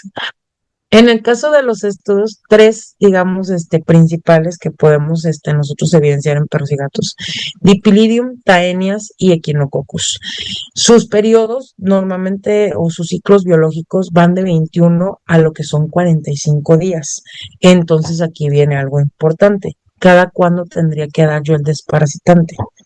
Lo puedo dar antes del día 21. Entonces, yo con todos, el mejor medicamento que ahorita van a poder encontrar y que lo seguimos utilizando es el praziquantel. Entonces, el praziquantel lo damos cada 15 días. ¿Por qué cada 15 días? Antes del día 21, antes del día 45, porque estos son sus periodos, ciclos biológicos. Entonces, tengo que darlo cada 15 días, pero en vez de darlo por 4 tomas, me voy hasta 8 tomas cuando evidencio estos. Y lo más importante, necesito encontrar al hospedero intermediario. Entonces, yo sé que muchos de nosotros, el principal cesto que hemos visto es el dipilidio. Dipilidium, y una vez te digo, su hospedador intermediario no nada más es Stenocephalides, o sea, no solamente es pulga, también entra Trichodectes a lo que es y Pulex irritans. Entonces, aguas, porque luego muchas veces dicen, no, es que no tiene pulgas, no, pero los piojos también entran aquí y desgraciadamente van a estar como intermediarios. Ahora, dipilidiasis puede tener también hospedadores paraténicos o accidentados. Entonces puede ser un gato cazador que desgraciadamente está consumiendo presas que están infectadas con este tipo de parásitos. Las taenias, muchos de nosotros yo siento que no me las han estado identificando porque todo lo que ven proglótido, cuando sale un proglótido de un paciente, le ponen el nombre de dipilidium y yo, ¿cómo? ¿Por qué le estás diciendo que eso es un dipilidium? Pues mira, está saliendo el proglótido grávido. A ver, está saliendo un proglótido, punto. ¿Qué crees? Pues todos los estudios producen proglótidos. Las taenias, hay más de 30,000 especies. Entonces, ¿qué? Sí, y tú me estás diciendo que esto es un dipilidio. Y dije, no, vas a decir que es dipilidio cuando tú tomes ese proglótido, lo lleves al microscopio, le pongas una gotita de aceite, hagas que ese proglótido, digamos, se reviente o bien lo lisas y entonces vas a ver si tengo cápsulas ovígeras, porque esto no es un huevo de dipilidium, esto es una cápsula ovígera de dipilidium y cada circulito es un huevo de dipilidium. Entonces, si yo veo cápsulas ovígeras, sí, sí es dipilidium. Pero si yo solamente veo circulitos, eso no es dipilidium, eso es una taenia. Eso puede ser también un equinococcus, que el equinococcus, digamos así, es la taenia más pequeñita que tenemos en el sistema. Su morfología, tienen escólex y tienen lo que es la parte del estrobilo, y que el escólex es donde tú vas a encontrar cómo se fijan, que pueden ser el rostelo o la parte también de las ventosas. Van a tener proglótidos, el proglótido maduro son proglótidos grandes, pero los proglótidos grasos son todavía más grandes y tienen movilidad. En el caso, por ejemplo, de los estadios larvarios, pueden ser los los cercoides, los cisticercos, el cenuro, el iriate. O sea, va a depender de qué fase, digamos, de maduración tengo yo con este tipo de parásitos. Vamos a hablar del primero, dipilidium. En el caso de lo que es dipilidium, o también conocida como la parte de dipilidiasis, es una de las taenias, si así lo quieren ver, o uno de los estodos más comunes que nosotros tenemos tanto en perros como en gatos. ¿Por qué? Porque la parte de lo que es el ectoparásito es muy común, porque la mayoría de nosotros como médicos veterinarios no estamos, la verdad, acostumbrados a veces a darles la atención real a lo que vienen siendo los chaparros. ¿Por qué les digo que la atención real? Hoy en día tenemos muchos productos que son para ectoparásitos, pipetas, pastillas, collares, inyecciones. Pero esos productos, doctores, se usan desde que tiene el paciente 2 meses o 1.2 kilos de peso. Y nosotros recomendamos, la mayoría de los médicos veterinarios vendemos esos productos ya cuando tienes el problema, ya cuando te traen un paciente con pulgas, ya cuando te traen un paciente con garrapatas, ya cuando te traen un paciente con ectoparásito. Paciente que no está protegido con ectoparásitos, paciente que puede llegar a tener tanto enfermedades transmitidas por vectores como enfermedades así como estas, que son parásitos que desgraciadamente ocupan de ese intermediario para poder vivir. En el caso de lo que es dipilidium, esto es lo que les decía que es la cápsula ovígera, y esa cápsula ovígera mide más o menos de 120 a 200 micras. Estás hablando que es una cápsula bastante grande. Y los huevos de dipilidium es cada circulito que está dentro de la cápsula ovígera. En el caso, por ejemplo, de Dipilidium, tiene distintos hospederos, perro, zorro, gato e incluso nosotros los humanos. Su principal localización es en el intestino delgado y los hospederos intermediarios, estamos hablando de estenocefálides, tanto canis como lo que es canis, pues irritas y lo que viene siendo Trichodectes canis. Entonces, no se vayan, sinceramente, con la finta de que solamente va a ser la pulga del perro, la pulga del gato. No, también la pulga del humano y lo que es el piojo pueden en determinado momento ser esos hospederos intermediarios y sobre todo cuando tengo hospederos paraténicos o también hospederos, digamos, de manera accidental. En el caso de las tenias o taenias, les decía que tenemos muchísimas especies de ellas, pero algo que tú identifiques, ojo, ahí te va tips clínicos. Los céstodos, cuando salen esos proglótidos, porque todos los céstodos producen proglótidos, cuando sale ese proglótido, tiene una sustancia que irrita el ano del paciente. Entonces, como irrita el ano del paciente, el paciente le da mucha, mucha, mucha comezón y el paciente por eso talla su colita en el piso, se va como de cochecito o talla la colita, por ejemplo, en la pared. Esa comezón es bien característica de céstodos, no es característica de nemátodos o de protozoarios. Entonces, cuando a mí me viene a la consulta un cliente que me está diciendo, doctora, es que mi chaparro se va de cochecito, yo lo primero que estoy pensando es en céstodos, no estoy pensando en un nemátodo. Entonces me dicen, ¿por qué? Le digo, pues es que normalmente causa mucha comezón. ¿Por qué causa comezón? Porque cuando se talla, entonces revienta el proglótido y salen los huevos. Una de las técnicas para evidenciar céstodo se llama técnica de Graham y es una técnica de acetato. Es un acetato, prácticamente una cinta transparente, se pega en el anito del paciente o alrededor de lo que viene siendo el anito del paciente donde tiene el pelito y que casi siempre ahí está manchadito de popis. De ahí en determinado momento tomamos la muestra, colocamos Lugol y se ve a microscopio. ¿Y qué voy buscando? Huevos con doble corona y con ganchos. Eso es lo que voy buscando. Entonces, hay técnicas que, por ejemplo, puedes evidenciar los céstodos y no precisamente donde estoy tomando la muestra directa del paciente. Entonces, los céstodos también pueden causar muchísimos cuadros de manera subclínica.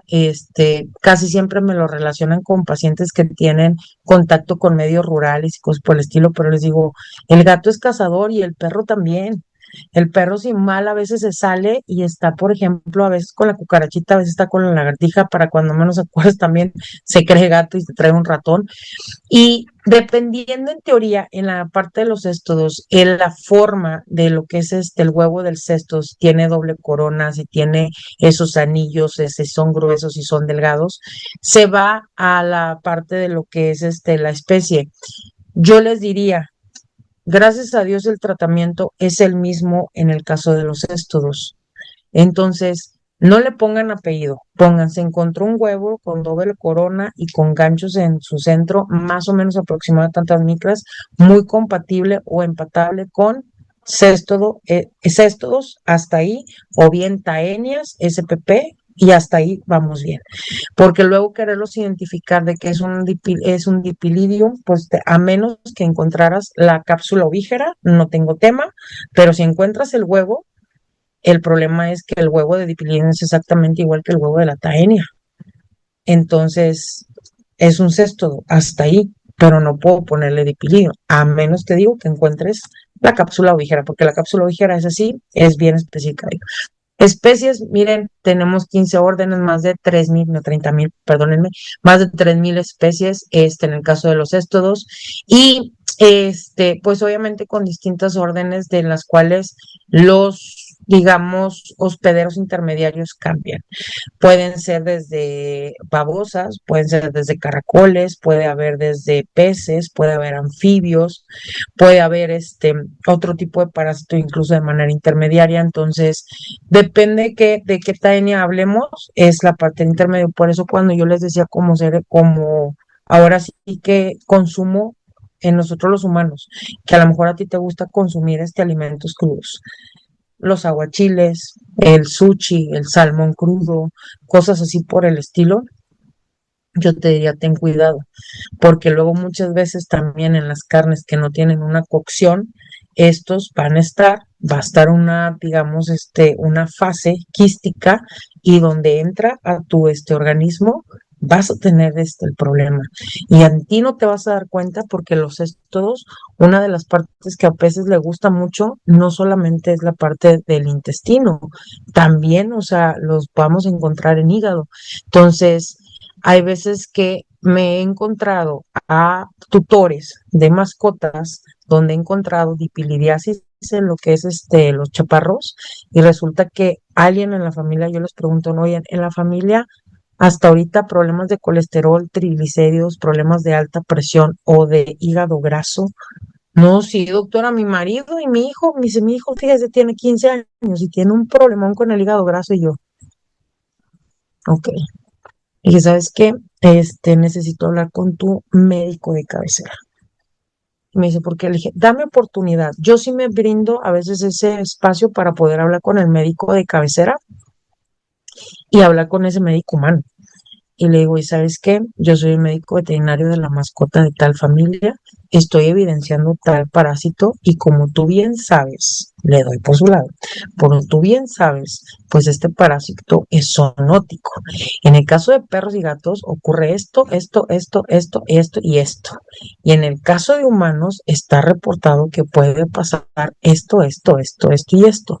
A mí me reporta una de las tutoras que resulta que su esposo y su hijo tienen este problema y tú lo estás atendiendo.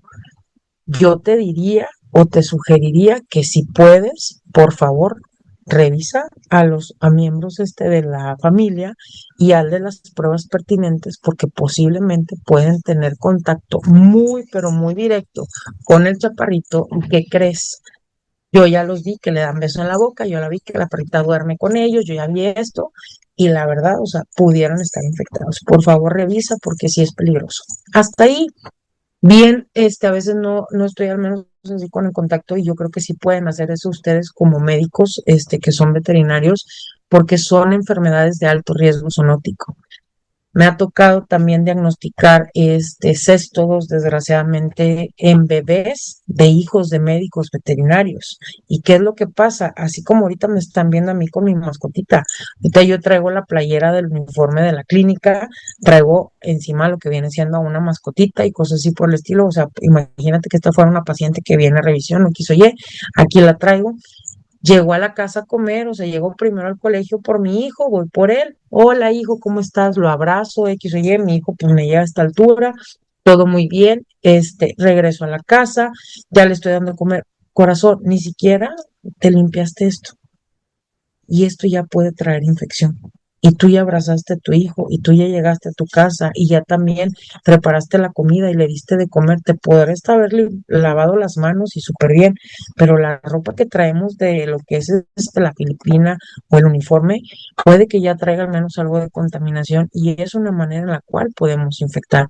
Entonces, saber que existen distintas estructuras en el caso de los parásitos de los cestos y que pueden dar distintas patologías, sí, porque esto es bien importante. Cuando tú tengas un paciente que tiene padecimientos metabólicos, no te digo que pudiera llegar a tener parásitos, pero descártalo, descártalo. O sea, asegúrate que no sea una posibilidad la que tengas ahí.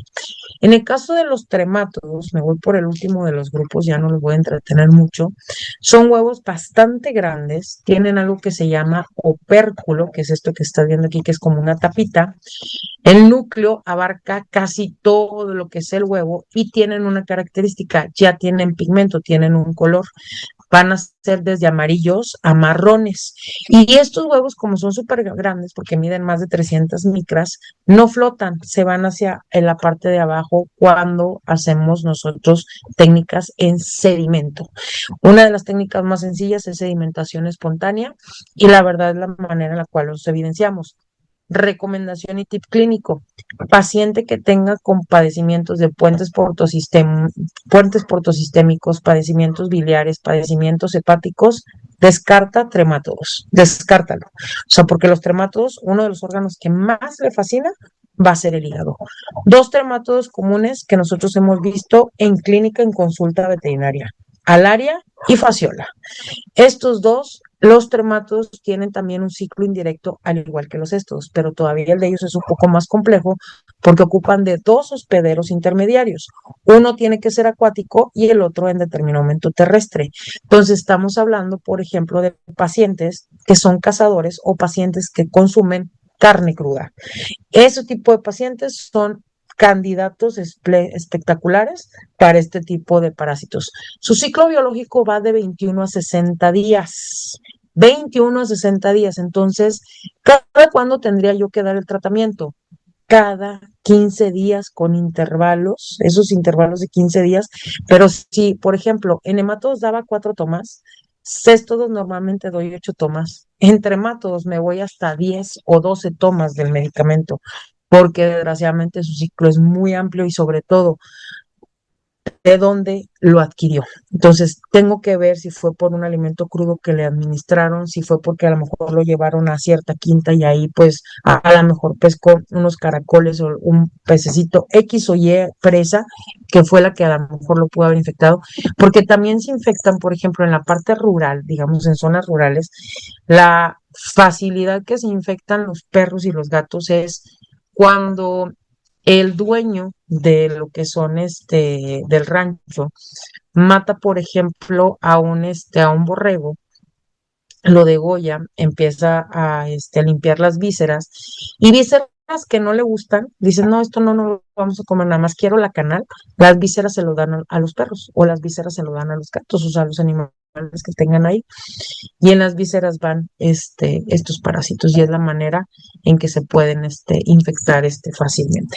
En el caso de nosotros, pues de igual manera, que les digo, hay muchas cuestiones en las cuales los alimentos crudos nos pueden llegar a tener este tipo de repercusiones. En el caso, por ejemplo, de la alaria, quiero que la vean porque sí es un huevo bastante grande, es un huevo balado, es un huevo que ya tiene un pigmento y la verdad los ciclos de los hospederos, le digo, son algo complejos, cambian un poquito, normalmente son a través de lo que son babosas y a veces hasta ciertos reptiles y anfibios. Y si tú te fijas, mira, hay distintas especies, hospederos como perros, zorros, lo que son nosotros los humanos, también están los gatos. Intestino delgado es la parte de su localización, pero en los hospederos, por ejemplo, intermediarios, estamos hablando de caracoles, sapos y ranas, y luego mira los paraténicos, serpientes y roedores. ¿Se dan cuenta? Entonces, claro que sí puede culminar la parte del ciclo tanto con perros y gatos que normalmente pueden andar, digamos, de curiosos. Imagínate un beagle de curioso o ese mestizo de curioso que lo llevan a la quinta y se anda tragando babosada y media. La fasciola yo creo que es el trematos más conocido por nosotros como médicos veterinarios en la escuela. Porque si yo les preguntara cuántos pacientes ustedes han acá en fasciola hepática en la clínica diaria. Yo tengo 20, ya 22 años en esto y hasta ahorita fasciola, la verdad yo la he visto algunas 30 veces en lo que llevo, pero al área sí la he visto de perdido una o dos veces al mes. Entonces, y yo estoy en una zona que la verdad, yo no tengo un clima templado ni tampoco tropical ni nada, al contrario, es extremo y es árido. Entonces, si yo lo tengo acá, imagínate los que están en zonas tropicales,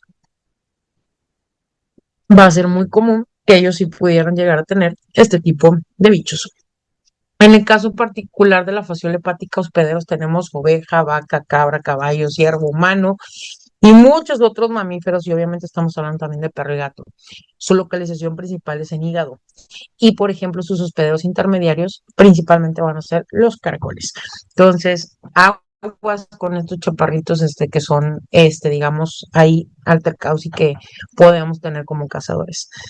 Muchachos, aprender a tener técnicas para poder complementar nuestro diagnóstico es algo súper, súper importante.